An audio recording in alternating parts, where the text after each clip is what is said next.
But திமுகவை பொறுத்தவரைக்கும் என்ன அப்படின்னா, காங்கிரஸ் கூட இருந்த அந்த உறவுன்றது இருக்குல்ல, அது தொகுதி வாரியாக பார்க்கும்பொழுது நிறைய கசப்பாக தான் இருந்திருக்கு. கமல்ஹாசன், காங்கிரஸ், திமுக இவங்க 3 பேர் தான் இப்போ திமுக கூட்டணியில் அடுத்து இதை நகர விடாமல் தடுக்கிறவங்க.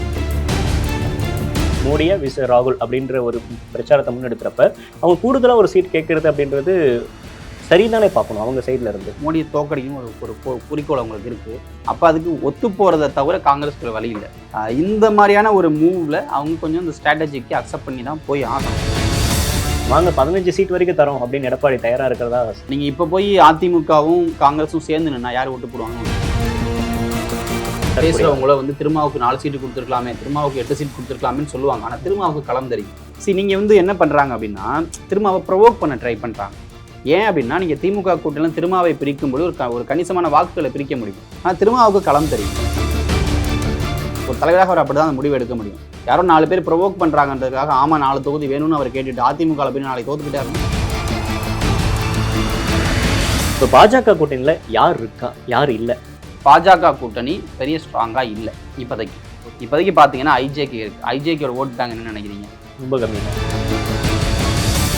புதுத்தேர்தலை பொறுத்த வரைக்குமே மோடி எதிர்ப்பு, மோடி ஆதரவு, அது ஓட் பேங்காக கன்சாலிடேட் ஆகாதா? தமிழ்நாடு எப்போவுமே திமுக vs அதிமுக. திமுக எதிர்ப்பு தான் இங்கே அரசியல். மோடி எதிர்ப்போ மோடி ஆதரவோ கிடையாது. திமுக எதிர்ப்பை யார் சரியாக பண்ணுறாங்களோ அதுதான் இங்கே அரசியல். இப்போ எம்ஜிஆர்னா ஒரு கரிஸ்மேட்டிக் லீடர் வேணும் அப்படின்னு ஒரு எம்ஜிஆர் மூஞ்சியை பார்த்து ஓட்டு போட்டவங்க தானே இவங்க, கலைஞர் மூஞ்சிக்கு ஓட்டு போட்டவங்க தானே அப்படின்னு நினைக்கிறாங்க. ஆனால் அன்ஃபார்ச்சுனேட்லி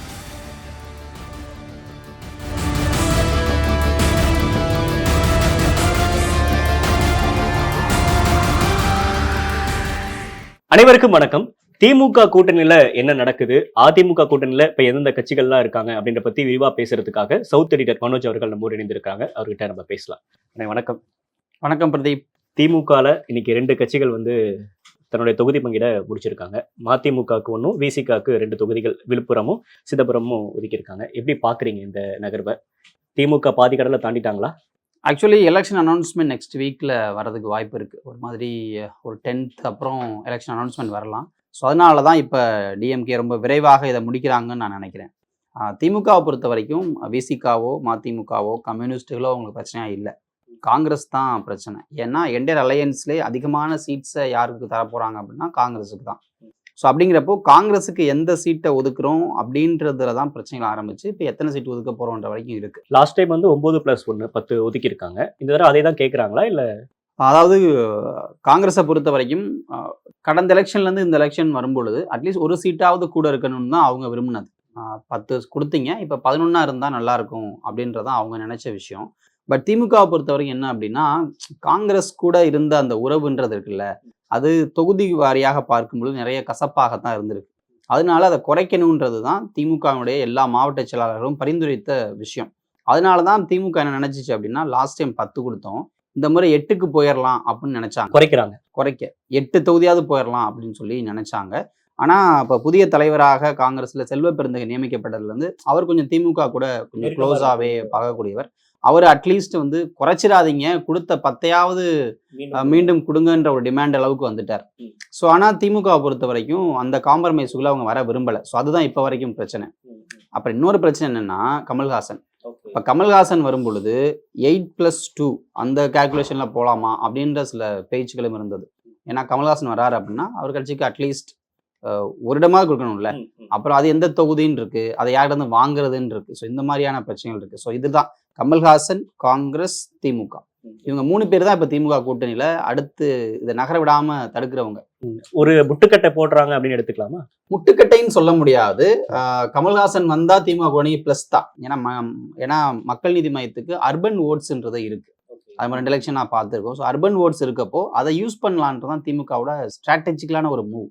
ஆனால் அந்த மூவுக்கு வந்து எவ்வளோ தொகுதிகளை ஒதுக்கி அதை நம்ம வாங்குறோன்ற ஒன்று இருக்குல்ல, ஓவராக கொடுத்துடக்கூடாதுல்ல. இப்போ கமல்ஹாசன் ஓவராக கொடுக்குறீங்க அப்படின்னா, கமல்ஹாசன் வந்து ஈவன் தோ பொலிட்டிக்கலி திமுக பெரிய கட்சினாலும் கூட அட்ராக்ஷன் வைஸில் பார்த்தீங்க அப்படின்னா இப்போ கமல் எம்பி ஆகிட்டாருன்னு வச்சுக்கோங்க, அது பெரிய அட்ராக்ஷனாக மாறும். ஸோ அப்போ அதெல்லாமே கூட யோசிப்பாங்க, ஒரு பொலிட்டிக்கல் பார்ட்டின்றப்ப யோசிப்பாங்க. இப்போ மக்கள் நீதி மையம் ஒரு தொகுதி அவங்க டிமாண்ட் பண்ணுறாங்க அப்படின்னா அவங்க எந்த சின்னத்தில் போட்டிடுவாங்க? அதுக்கு திமுக டிமாண்ட் வைக்கிறது உதயசூரியன் சின்னத்தில் போட்டிடுங்க அப்படின்றாங்க. இன்கேஸ் காங்கிரஸ் பக்கம் கொடுக்குறதா காங்கிரஸ் சின்னத்தில் போட்டிடுங்கன்றாங்க. அப்போ இவரோட டார்ச் லைட் என்ன ஆகுறது? மக்கள் நீதி மையத்தை பொறுத்த வரைக்கும் எனக்கு தெரிஞ்சு ஒரு சீட் அவங்களுக்கு கொடுக்கப்படுவதற்கு வாய்ப்பு இருக்கு. அது கோயம்புத்தூராக இருக்கலாம். ஏன்னா மார்க்சிஸ்ட் கம்யூனிஸ்ட் கட்சிக்கு தென்காசியை ஒதுக்குவதாக ஒரு பேச்சு இருக்கு. ஸோ அப்படின்ற பட்சத்துல ஒரு சீட் மக்கள் நீதி மையமுடைய சிம்பிள்லே நிக்கலாம் அப்படின்றது மேபி ஆனா ஒரு கால்குலேஷனா வரலாம். ஆனா அதையுமே காங்கிரஸ் கோட்டால கொண்டு போவாங்கன்னு நினைக்கிறேன். இப்ப காங்கிரஸுக்கு வந்து 8ன்னு சொல்லியிருக்காங்கல்ல, அதை மேபி 9 ஆக்கலாம். 9ஆக மாத்தி கோயம்புத்தூரை கமல்ஹாசனுக்கு காங்கிரஸ் கோட்டாலே கொடுத்து இதை ஃபினிஷ் பண்ண வாய்ப்பு இருக்கு.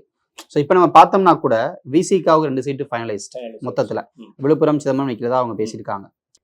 இந்திய கம்யூனிஸ்டுக்கு 2 ஃபைனலைஸ்டு, மார்க்சிஸ்டுக்கு 2 முடிஞ்சிருச்சு, கோமாதேகாவுக்கு 1 முடிஞ்சிருச்சு, ஐயுஎம்எலுக்கும் முடிஞ்சிருச்சு, மதிமுகவுக்கும் 1 முடிஞ்சிருச்சு. தொகுதி மட்டும் தான் என்னன்றது பிரச்சனை இருக்கு.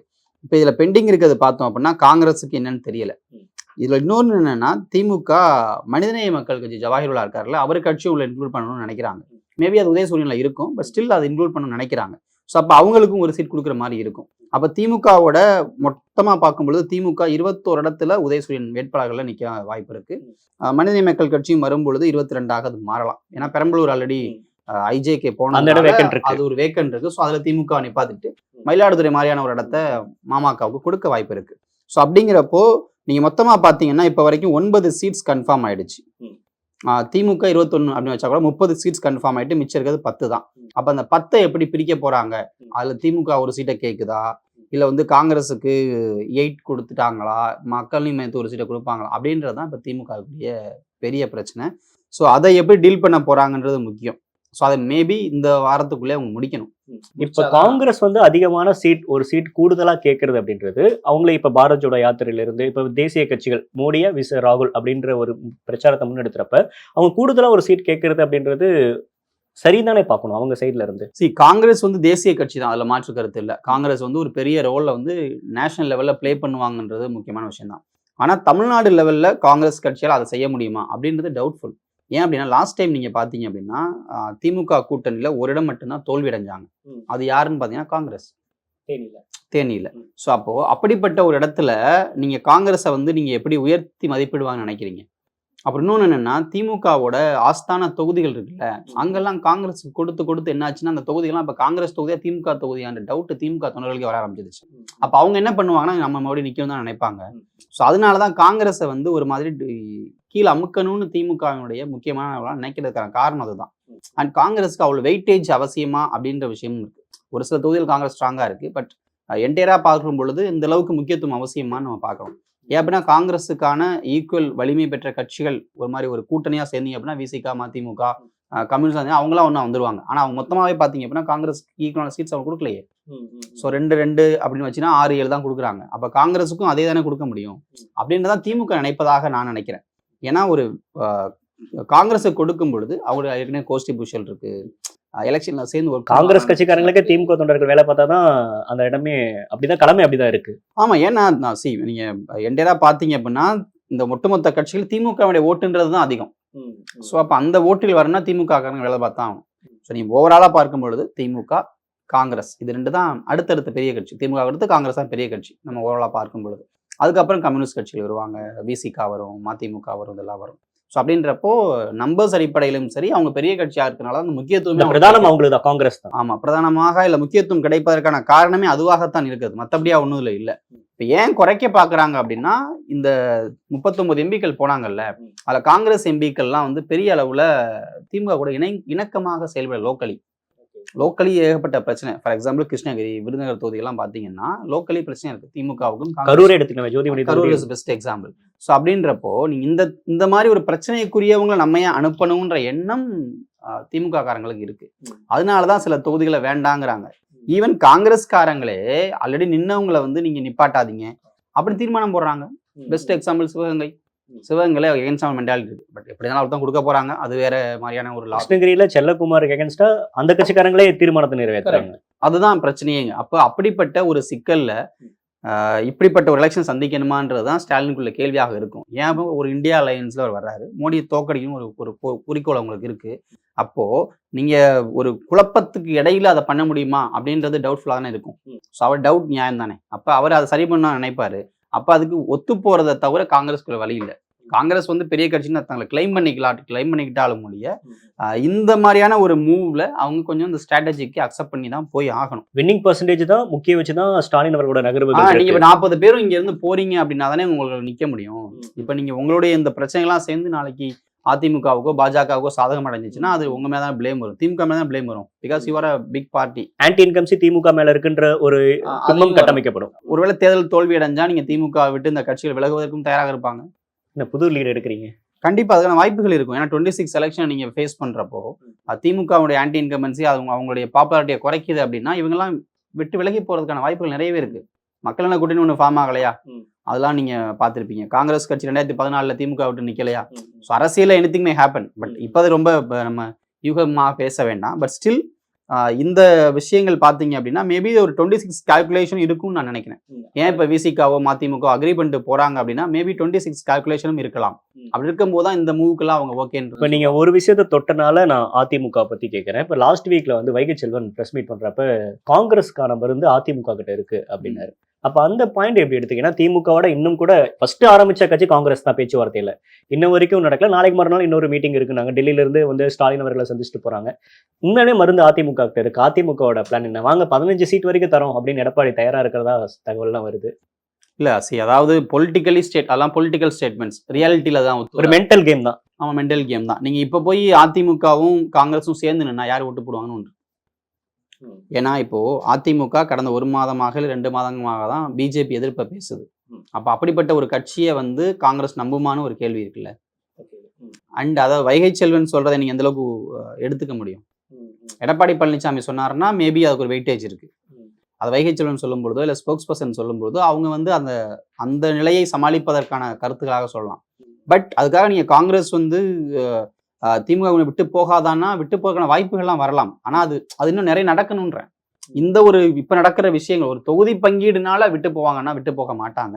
ஏன் அப்படின்னா அவங்களுக்கு திமுக மேல ஒரு ஹோப் இருக்கு. திமுக கூட நின்னா ஜெயிக்க முடியுற ஹோப் இருக்கு. அந்த ஹோப் அவங்களுக்கு அதிமுக மேல வரும்பொழுது மேபி போகலாம். பட் அதுக்கு இந்த எலெக்ஷன் சரியானதாக இருக்காது. இன்னும் மேபி 26க்கு அப்புறம் நடக்கிற விஷயங்கள்ல கூட மேபி இருக்கலாம். இப்போ அதிமுகக்கு என்ன ஸ்கோப் இருக்கு? பிஜேபி கூட்டணியில இருந்து அதிமுக விலகிட்டு சந்திக்கக்கூடிய பொது தேர்தல், அதுவும் எடப்பாடி அவர்கள் தலைமையில, அதெல்லாம் பேசுறதுக்கு முன்னாடி விசிகாவை பத்தி பேசலாம் அப்படின்னு நினைக்கிறேன். 4 தொகுதிகள் வரைக்கும் விசிகா கேட்டாங்க, அப்படியே கம்மியாச்சு. 2 தொகுதி 1 பொது தொகுதி அப்படின்னாங்க. இப்ப 2 தொகுதிக்கு வந்து நின்ட்டாங்க. மீண்டும் கடந்த முறை 2019 என்ன கொடுத்தாங்களோ அதுதான் இப்பயும் கொடுத்துருக்காங்க. எப்படி பாக்குறீங்க? திருமாவோட கனவு அப்படின்றது அவர் 3 சீட்டை தாண்டிடணும் அப்படின்னு நினைச்சாரு. ஆனா மீண்டும் 2 அப்படின்றதுக்குள்ளேயே திமுக அடக்கியிருக்கு. என்ன இதை எப்படி புரிஞ்சுக்கிறது நம்ம? விசிகாவை பொறுத்த வரைக்கும் ரொம்ப ஒரு நம்பகமான அலையன்ஸ் பார்ட்னர் திமுகவுக்கு. மற்ற கட்சிகளை காட்டிலும் கொள்கை ரீதியிலாகவும் மற்ற விஷயங்களையும் திமுகவுக்கு ரொம்ப ஸ்ட்ராங்கா சப்போர்ட் பண்ற ஒருத்தர்னு பாத்தீங்கன்னா இன்னைக்கு அந்த கூட்டணியிலேயே திருமாவளவன் மட்டும். எல்லா தொகுதியிலும் ஓட் பேங்க் இருக்கிற ஒரே தலைவர். ஓட் பேங்க்லயும் சரி, நீங்க கொள்கை ரீதியிலாக பாருங்க. நீங்க வந்து திமுக என்ன ஸ்டாண்ட் எடுக்குதோ அதை பிளண்டா சப்போர்ட் பண்ணுவார் திருமாவளவன். கொள்கை ரீதியிலாக பார்த்தீங்க அப்படின்னா நீங்க வந்து திரும்ப எடுக்கக்கூடிய ஸ்டாண்டு பார்த்தீங்கன்னா இட்ஸ் ஆல்மோஸ்ட் ஈக்குவல் டு திமுகவாகத்தான் இருக்கும். ஸோ அப்படிப்பட்ட ஒருத்தர் வந்து அன்அஃபிஷியல் டிஎம்கே ஸ்போக்ஸ் பர்சனாக செயல்படுவார். நீ எல்லா இடத்துலையும் பார்த்தீங்கன்னா ஈவன் நீங்க ஷானவாஸ் எடுத்துக்கோங்க, அவர் பேசுற கருத்துக்கள்லாம் திமுக வலு சேர்க்கக்கூடியதாக இருக்கும். அதுல இருந்து வன்னியரசு மட்டும் தான் டிவேட் ஆகி நிற்பாருன்னு நினைக்கிறேன். மேபி ஒரு சில விஷயங்கள் இருக்கலாம். பட் ஆனா வந்து நீங்க விசிகான்னு போனீங்கனாலே அது ஆல்மோஸ்ட் திமுகவோட ரெப்ளிகா மாதிரி தான்.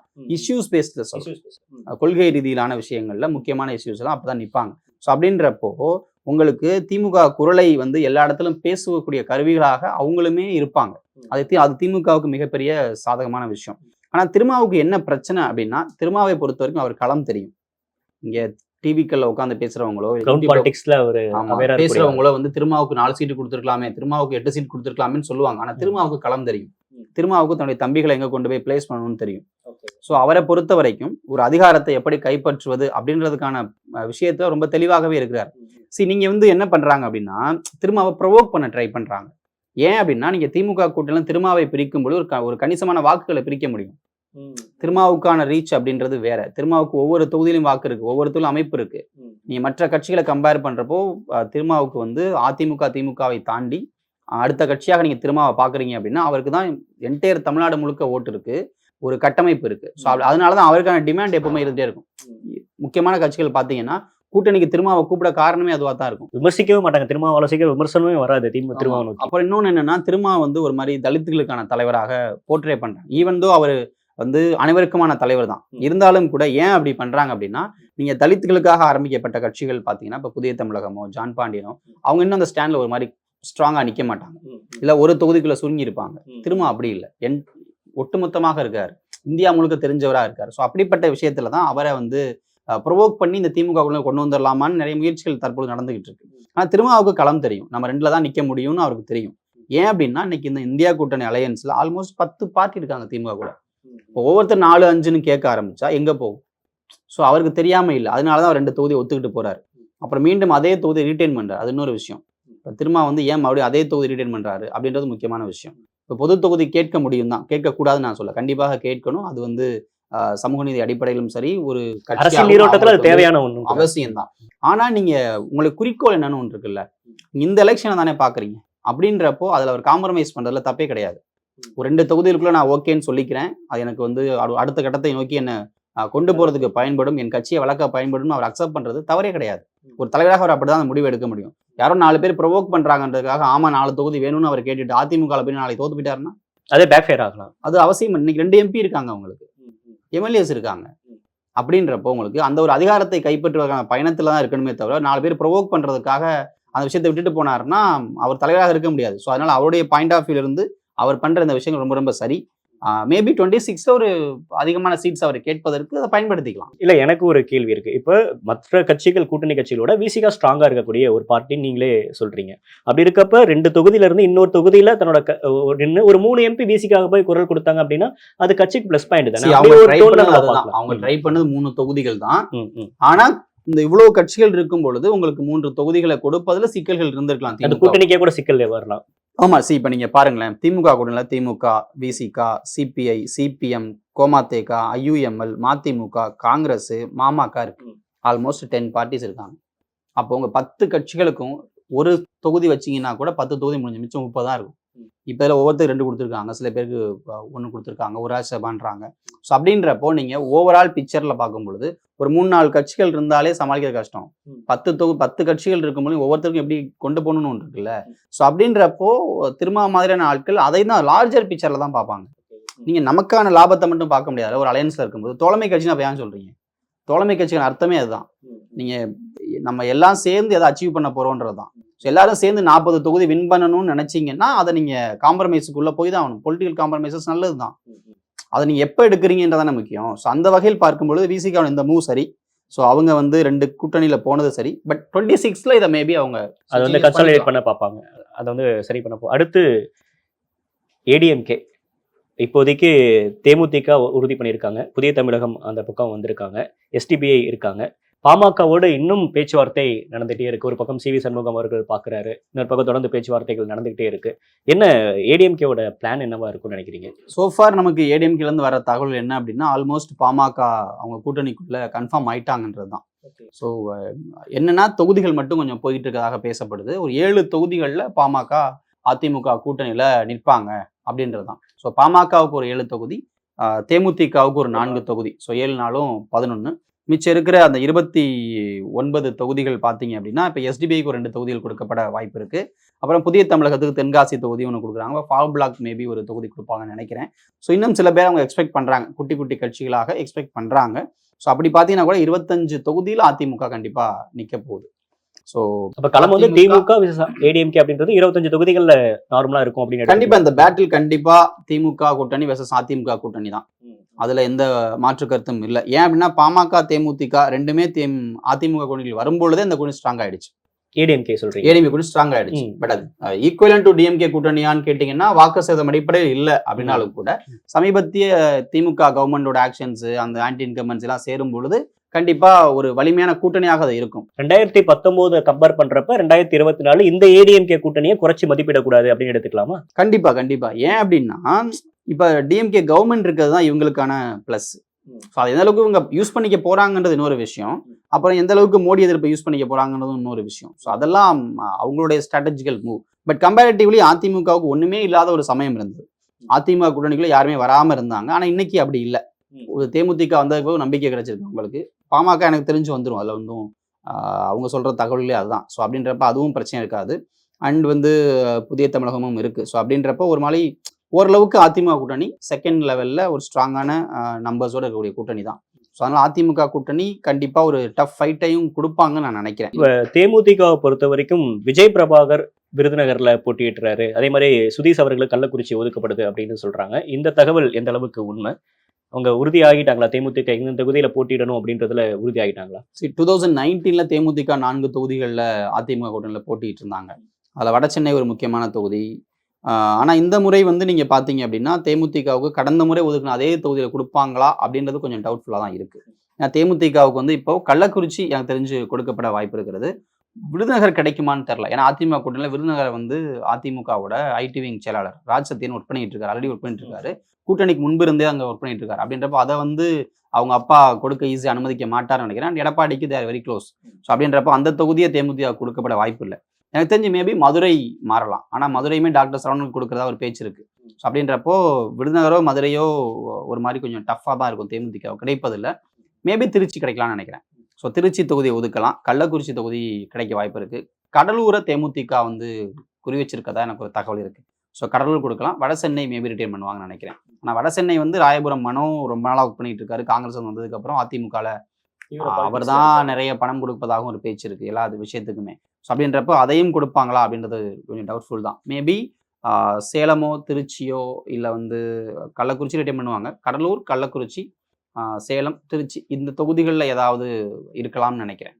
இறுதியா ஒரு கேள்வி. இப்ப எல்லா திமுக கூட்டணியிலும் சரி, அதிமுக கூட்டணியிலும் சரி, தொகுதி பங்கீடு வந்து முடிச்சிட்டாங்க. ஆல்மோஸ்ட் ஒரு 50% வந்து முடிச்சிட்டாங்க. ஆனா எந்த தொகுதியில கண்டெஸ்ட் பண்ண போறாங்கன்றதா இப்ப எல்லாருக்கும் கேட்கிறது. இப்ப விசிகா 2 இது பண்ணிட்டாங்க. கொங்கு மக்கள் தேசியம், நாமக்கல் அப்படின்றது சொல்லிட்டாங்க. இப்ப காங்கிரஸ்ல ஒதுக்குனாங்க அப்படின்னா அது எந்தெந்த தொகுதியில ஏற்கனவே கொடுத்த இடத்துல கொடுப்பாங்களா, இல்ல வேற இடத்துல மாத்தி கொடுப்பாங்களா அப்படின்ற மாதிரி கேள்விகளும் இருக்கு. இப்ப அதிமுக பொறுத்த வரைக்கும் தேமுதிக 4 இடம் அப்படின்னா எந்த 4 இடம்? பாமக 7 இடம் கொடுக்குறீங்கன்னா எந்த 7 இடத்த கொடுக்குறீங்க அப்படின்னு இருக்குல்ல. அந்த இடத்த தேர்வு செய்யறது அப்படின்றது இன்னும் கூட ஒரு சிக்கல் ஏற்படுத்துமா இந்த தொகுதி? ஏன்னா கட்சிக்காரங்க ஒரு தொகுதி கேட்பாங்க, அங்க வேலை பார்த்துருப்பாங்க, ஒரு 4 வருஷம் கட்சி வேலை பார்த்துருப்பாங்க. கூட்டணி கட்சிக்காரங்க அவங்க அந்த இடம் ஸ்ட்ராங்கா இருக்கும் அப்படின்னு அவங்க பிலீவ் பண்ணுவாங்க. அப்ப இது சமரசமா 2 பேருக்கும் பிரச்சனை வராம கொடுக்க வேண்டிய அப்படின்றது ஒரு சவாலான ஒரு விஷயமா? கண்டிப்பாக. ஏன்னா இப்போ லாஸ்ட் எலெக்ஷனில் நீங்கள் ஆல்மோஸ்ட் இந்த அலையன்ஸ் தான் போட்டிருப்பீங்க இல்லையா? அப்போ அதையே ரிட்டைன் பண்ண தான் ட்ரை பண்ணுவாங்க மோஸ்ட்லி. அதே சீட்ஸை ரிட்டைன் பண்ணுறது தான் ஐடியாவாக இருக்கும். ஆனால் சமீபத்திய நகர்வுகள்லாம் இருக்குல்ல, அதுதான் கொஞ்சம் மாற்றலாமான்ற யோசனையை கொண்டு வரும். இப்போ வந்து கட்சிக்குள்ளே இருக்கக்கூடிய பிரச்சனைகள், கூட்டணிக்குள்ள இருக்கக்கூடிய பிரச்சனைகள், கேண்டிடேட்ஸ் ப்ராப்பராக கோஆப்ரேட் பண்ணாது, இந்த மாதிரி விஷயங்கள் தான் இதை சேஞ்ச் பண்ணுறதுக்கான இடத்த நோக்கி நகர்த்தும். நீங்கள் அப்படி பார்த்தீங்கன்னா திமுக கூட்டணியில் அப்படிப்பட்ட பிரச்சனைகள் பெரிய அளவுக்கு இல்லை. எக்ஸப்ட் காங்கிரஸை மட்டும் நீங்கள் வச்சு பார்த்துக்கணும். எக்ஸப்ட் காங்கிரஸ், மற்றவங்களாம் யாரும் பிரச்சனை பண்ணக்கூடிய இந்த மாதிரி இல்லை. அதனால காங்கிரஸுக்கு ஒதுக்கப்படுற சீட்ஸ்லேயே பார்த்தீங்கன்னா எனக்கு தெரிஞ்ச ஒரு 3 இடங்களை மட்டும்தான் கொஞ்சம் அவங்க மாற்ற ட்ரை பண்ணுறாங்க. குறிப்பாக கடலூர் வந்து திமுகவுக்கு கொஞ்சம் பின்னடைவாக இருக்குது. ஸோ அதனால் அதை மாற்றலாம் அப்படின்றது திமுக எண்ணமாக இருக்கும். அடுத்ததாக வந்து மயிலாடுதுறை காங்கிரஸோட தொகுதியாக தான் அது இருந்துச்சு. அதனால அந்த தொகுதியும் விட்டு தரலாமா அப்படின்ற ஒரு எண்ணம் இருக்குது. இது இல்லாமல் அரக்கோணம் தொகுதியை எக்ஸ்சேஞ்ச் பண்ணுறதா ஒரு பேச்சு. ஸோ இந்த 3 தொகுதிகள்லாம் எனக்கு தெரிஞ்சு மாற்றங்கள் இருக்கலாம். மற்ற தொகுதிகளில் பெருசாக விட்டு தருவதற்கான இல்லை வந்து எக்ஸ்சேஞ்சஸ்க்கான வாய்ப்பு இல்லை. சிவகங்கை, விருதுநகர்லாம் ஒரு மாதிரி ஹைப்பாக பண்ணுறாங்க. பட் அந்த அளவுக்கு அதில் சேஞ்சஸ் இருக்குமான்னு எனக்கு தெரியல. இந்த 3 தொகுதிகளில் தான் கொஞ்சம் சிக்கல்கள் இருக்கும். மற்றபடி அந்த பிரச்சனை கிருஷ்ணகிரியே மேபி சொல்கிறாங்க. ஆனால் காங்கிரஸ் தான் கொடுப்பாங்க மறுபடியும். ஸோ அப்படி தான் அது போய்கிட்டு இருக்கு. ஸோ எனக்கு தெரிஞ்சுன்னா அந்த நம்பர்ஸில் தான் கொஞ்சம் சிக்கல் இருக்கு காங்கிரஸை பொறுத்த வரைக்கும். எத்தனைன்ற கிளாரிட்டி கிடைச்சுன்னா எந்த தொகுதின்றது ஈஸியாக சொல்லுவாங்க. இப்போ பாஜக பொறுத்த வரைக்கும் அண்ணாமலை ஒரு வேட்பாளர் பட்டியலோட டெல்லி போய் பார்த்துருக்காரு. நாங்கள் 3 தொகுதியில் ஸ்ட்ராங்காக இருக்கோம் அப்படின்னு ஒரு 3 தொகுதிகள் சொல்கிறாரு. இப்போ பாஜக கூட்டணியில் யார் இருக்கா, யார் இல்லை? பாஜகவுக்கு பெரிய பிரச்சனையை கூட்டணி அமைக்கிறது தான். பாஜக என்ன நினைச்சாங்க அப்படின்னா அதிமுக கூட்டணி விட்டு போனதற்கு பிறகு ஒரு வலிமையான கூட்டணி அமைச்சர்லாம் நினைச்சாங்க. எக்ஸாம்பிள் பாமக, தேமுதிகவை உள்ளே கொண்டு வந்தால் நினைச்சாங்க. நீங்கள் பார்த்தீங்கன்னா தெரியும், விஜயகாந்த் அவர்களுக்கு பத்மபூஷன் விருது வழங்கப்பட்டதே ஒரு பொலிட்டிக்கலான விஷயம்தான். ஸோ அப்படின்றப்ப அவங்க வந்துடுவாங்கன்னு நினைச்சாங்க, ஆனால் வரல. ஸோ அப்போது பாமக, தேமுதிக இல்லாத பாஜக அப்படின்னு எடுத்தீங்கன்னா கண்டிப்பாக அந்த கூட்டணின்றது ஒரு வலுவில்லாத கூட்டணி தான். பாஜக இப்போ என்ன நம்புதுன்னு நான் சொல்கிறேன், அது நம்முடைய கருத்து இல்லை. ஆனால் பாஜக என்ன நம்புது அப்படின்னா அண்ணாமலையை தான் நம்புகிறாங்க. அண்ணாமலையை பிரதானமாக நம்புகிறாங்க. ஏன் அப்படின்னா எப்படி கலைஞர், ஜெயலலிதான்ற 2 பிம்பத்துக்கு ஓட்டு இருந்துச்சோ அதே மாதிரி ஒரு லீடரை உருவாக்கணுன்றதான் பாஜக எண்ணமாக இருக்கிறது. அவங்களுக்கு அலையன்ஸோ மற்ற விஷயங்கள் இப்போதைக்கு முக்கியம் இல்லை. அவங்கள பொறுத்த வரைக்கும் ஒரு முகத்தை உருவாக்கணும். அந்த முகத்தை வச்சு அலையன்ஸை ஃபார்ம் பண்ணணும், இல்லை வந்து ஓட்டு வாங்கணும். அதுதான். ஸோ அதனால தான் நீங்கள் பார்த்தீங்கன்னா இங்கே ஒட்டுமொத்தமாகவே கடந்த 2 ஆண்டுகளாக அரசியலே அண்ணாமலையாக மாறி இருக்கு. அண்ணாமலை மையம் வச்சு தான் பாஜகவோட அரசியலே இருக்கு. அண்ணாமலை என்ன சொன்னாலும் அதை பில்டப் பண்றது, அண்ணாமலையை ஃபோக்கஸ் பண்றது, இப்ப மோடி வந்தால் அண்ணாமலை தட்டி மக்கள் காவலன் கூட போட்டிருந்தாங்க மோடி அவர்கள். ஸோ நீங்க வந்து முழுக்க முழுக்க அண்ணாமலை ஒரு லீடரா ப்ரொஜெக்ட் பண்ணணும். ஒரு லீடருக்கான ஓட்டிங்க விழுவும் அப்படின்னு. ஏன்னா அவங்க என்ன நினைக்கிறாங்கன்னா தமிழ் மக்களோட மென்டாலிட்டின்றது ஒரு ஹீரோ போர்ட்ரையல். இப்ப எம்ஜிஆர்னா ஒரு கரிஸ்மேட்டிக் லீடர் வேணும் அப்படின்னு. ஒரு எம்ஜிஆர் மூஞ்சியை பார்த்து ஓட்டு போட்டவங்க தானே இவங்க, கலைஞர் மூஞ்சிக்கு ஓட்டு போட்டவங்க தானே அப்படின்னு நினைக்கிறாங்க. பட் இதை தாண்டி இருக்கக்கூடிய அரசியல் மேபி அவங்களுக்கு புரிஞ்சிச்சா புரியலையான்னு தெரில. பட் ஆனால் ஓவராலா நீங்க வந்து ஒரு நார்த்ல இருந்து தமிழ்நாட்டை பார்க்கக்கூடியவங்க என்ன நினைக்கிறாங்க அப்படின்னா இவங்க வந்து ஒரு ஒர்ஷிப்ல இருப்பாங்க. அண்ணா, எம்ஜிஆர், கலைஞர், ஜெயலலிதா, இன்னைக்கு ஸ்டாலின் அப்படின்ற மாதிரி இருக்கிறாங்க. ஸோ அதனால அப்படிப்பட்ட ஒரு ஸ்ட்ராங் லீடரை உருவாக்கிட்டா நம்மளால ஒரு தேர்தலில் ரொம்ப எளிதாக கொண்டு வந்துட முடியும்னு நினைச்சாங்க. ஸோ அதனால தான் நீங்கள் பார்த்தீங்கன்னா அண்ணாமலைன்ற ஒரு பிம்பத்தை பயங்கரமாக கட்டமைச்சிட்டு இருக்காங்க இப்போ வரைக்கும். ஆனால் அன்ஃபார்ச்சுனேட்லி கிரவுண்ட் பாலிடிக்ஸ் தெரிஞ்சவங்க அதை அக்செப்ட் பண்ணுவாங்களா இல்லையா அப்படின்றது ஒரு கேள்விக்குறியான விஷயம். அப்படி பார்க்கும்பொழுது தான் பாமகவும் தேமுதிகவும் இப்போ வரைக்கும் உள்ளே வராததுக்கான காரணமாக கூட அது இருக்கலாம். ஸோ அப்படி பார்க்கும் பொழுது பாஜக கூட்டணி பெரிய ஸ்ட்ராங்கா இல்லை இப்போதைக்கு பார்த்தீங்கன்னா ஐஜேகே இருக்கு. ஐஜேகேயோட ஓட் பேங்க் என்ன நினைக்கிறீங்க? ரொம்ப கம்மி தான். பிஜேபியோட ஓட் பேங்க் நினைக்கிறீங்க? மேபி கருத்து கணிப்புகள் வேற மாதிரி இருந்துடலாம். பட் ரியாலிட்டியில் அவங்களோட 3% தான் இருக்கு. இப்போ எவ்வளோ இன்க்ரீஸ் ஆகுன்னு நமக்கு தெரியல. மேபி இன்க்ரீஸ் ஆகலாம், 18% இன்க்ரீஸ் கூட ஆகலாம், சொல்ல முடியாது. ஆனால் பெரிய ஸ்வீப்பாக இருக்கலாம் அது. ஆனால் அந்த ஸ்வீப்புக்கான நிகழ்வுகள் நடந்துச்சானா எனக்கு தெரிஞ்சு இல்லை. ஸோ அப்போ நிகழ்வுகள் நடக்காம ஒரு ஸ்வீப் இருந்துச்சுன்னா தெரில. அடுத்து புதிய நீதி கட்சி ஏசி சண்முகம், அவர் வெள்ளூர் தான், அவர் ஒரு தொகுதியில தான் அவர் பிரபலமாக அப்படிதான் இருப்பாரு. அப்புறம் வேற கட்சிகள் நீங்க பாத்தீங்கன்னா ஜான் பாண்டியன் இருக்காரு, அவரும் ஒரு எம்எல்ஏ கான்ஸ்டியூன்சிக்குள்ள ஒர்க் பண்றவர் தான். அது இல்லாம நீங்க வேற தேவநாதன் யாதவ், இது அவங்கள சின்னம் இல்லாத தலைவர்கள் தானே. தேவநாதன் யாதவ் இல்லாத தலைவர்கள், கட்சியை வந்து ஒரு பிசினஸ்க்காக கட்சி நடத்தக்கூடியவர்கள். ஒரு தொகுதி எடுத்து அந்த தொகுதியில் அவங்க பாப்புலரான ஒரு நபர், அதை தாண்டி வெளியே எடுத்து பாப்புலரா இருப்பாங்க. நீங்க இந்த நான் சொன்ன லீடர்ஸ் அவங்க பாப்புலரா இருப்பாங்க, அந்த தொகுதிக்குள்ள மட்டும் வேலை பார்ப்பாங்க. அதை தாண்டி மற்ற தொகுதிகளுக்கு அவங்களோட ஓட் பேங்கே இருக்காது. ஸோ அப்படின்றப்போ நீ என்டரா பாத்தீங்க அப்படின்னா 3வது அணியை பாஜக கட்டமைக்குது இல்ல, அது ஒரு வலிமையற்ற அணியாக இருக்கிறது. ஸோ அதை வலிமைப்படுத்தக்கூடிய முகமாக அண்ணாமலை ட்ரை பண்றாரு. அது எந்த அளவுக்கு மக்கள் அக்செப்ட் பண்றாங்கன்றது ரியாலிட்டி நம்ம பார்த்தா தான் தெரியும். எலெக்ஷன் மக்கள் எப்படி ஓட்டு போறாங்க தான் தெரியும். இன்னைக்கு 1000 சொல்லலாம், 1000 கருத்து கணிப்புகள் வரலாம். ஆனா திமுக அதிமுகவை தாண்டி ஒரு பெரிய விஷயத்தை நிகழ்த்திடலாம்னு பாஜக நம்புது. அதுக்கு அண்ணாமலை உதவுவார்னு நம்புறாங்க. அதுக்கு ஒரு வலிமையான கூட்டணியை கூட அமைக்க முடியலன்றதான் ரியாலிட்டி. ஸோ அப்போ வலிமையான கூட்டணி அமைக்க முடியாதவர்கள் எந்த அளவுக்கு இந்த ஓட்டை வாங்குவாங்கன்றது அடுத்த விஷயம். ஐஜேகே இருக்கு, பிஜேபி, புதிய நீதி கட்சி, ஜான் பாண்டியன் இருக்காரு. இதுல வந்து சேராம 2 பேர் இருக்காங்க, ஓபிஎஸும் டிடிவியும். அவங்க என்னமோ இங்க சேர ட்ரை பண்றாங்க. ஆனா பாஜக இப்ப வரைக்கும் பெருசா அதுல ஒரு ஆர்வம் காட்டாம தான் இருக்கிறது. ஏன் அப்படின்னா பாஜக ஸ்டில் ஏடிஎம்கே வந்துடும்ன்ற ஒரு பிலீஃப் இருக்கிறதாக பார்க்கப்படுகிறது. ஓகே, அது வந்து ஒரு ஹைப்போதெட்டிக்கலாக கூட வச்சுக்கலாம் நம்ம. ஸோ அப்படி பார்க்கும் பொழுது இங்க பாஜகவுடைய கூட்டணின்றதே பெரிய வலுவான கூட்டணியாக இல்லை நம்பர்ஸ் அடிப்படையில் பார்த்து. இப்போ ஓபிஎஸ்க்கு தனியா ஒரு ஓட் பேங்க் இருக்குன்னு அப்படின்னு நீங்க நம்பலையா? ஏன்னா ஏடிஎம்கேல அவர் ஒரு ஸ்ட்ராங்கான லீடரா இருந்தவர் தானே. இப்போ அவருக்குன்னு ஒரு ஓட் பேங்க் அந்த தேனி அந்த ஏரியால இருக்கலாம் இல்லையா? மேபி அது ரவீந்திரநாத் கடந்த முறை ஜெயிச்சாரு. ஸோ அதனால நம்ம அதை வந்து குறைச்சு மதிப்பிட முடியாது. சமூக அடிப்படையிலும் கொஞ்சம் அவங்களுக்கான ஓட் பேங்க்ன்றது இருக்கு. அண்ட் டிடிவி கட்சி நடத்திட்டு இருக்க கன்னிவர்ஸா. ஸோ எனக்கு தெரிஞ்சு அவங்க எல்லாம் ஒரு மாதிரி இந்த தேமுதிகவுக்கு ஈக்குவலான ஓட்டுகளோட வருவாங்கன்னு நினைக்கிறேன். அதை தாண்டி பெருசா பிளே பண்ண முடியுமான்னு தெரியல. மேபி ஒரு 5 கான்ஸ்டுவன்சிஸ்ல அவங்களோட பிளே இருக்கும்.